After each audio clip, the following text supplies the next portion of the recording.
Едва в Якутске сошел снег, как Антон Никулин сразу вытащил из гаража свой велосипед, который ему подарили еще в прошлом году. Антону всего 11 лет, но основные правила дорожного движения он выучил еще до того, как ему сделали такой подарок. Надо слезать с велика, когда переходишь дорогу.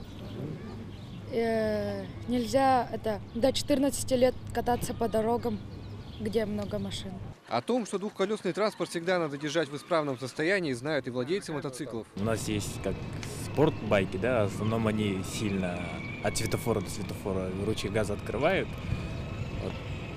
В первую очередь это скоростной режим, а второе смотреть в зеркала.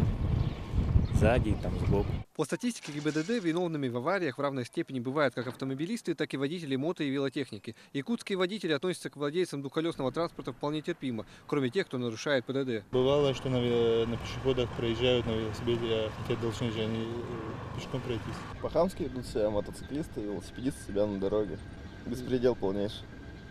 За прошлый год на территории Якутска и его пригородов было зарегистрировано 34 ДТП с участием мото- и велотехники, в результате чего 37 человек получили травмы различной степени. В этом году у нас есть наезды на детей-велосипедистов, но, к счастью, в них дети травм не получили, пострадали только сами велосипеды. Не всегда водитель транспортного средства видит на дороге велосипедиста. Не всегда наши дороги готовы принять велосипедиста. В этом году открытие мото- и велосезона ожидается уже 27 мая. По словам сотрудников ГИБДД, основная доля наездов приходится на вечернее и ночное время, а также выходные и праздничные дни. Только за прошлый год на территории России произошло более 5000 ДТП с участием двухколесного транспорта. Из них порядка 4500 человек получили ранения. Всего в ДТП по России ежегодно гибнет около 400 человек. С приходом тепла количество машин, велосипедов и мотоциклов становится больше, что в разы увеличивает вероятность аварий. Специалисты говорят, что избежать аварий можно, если соблюдать основные правила на дороге. Роберт Навеев, Вести, Якутск.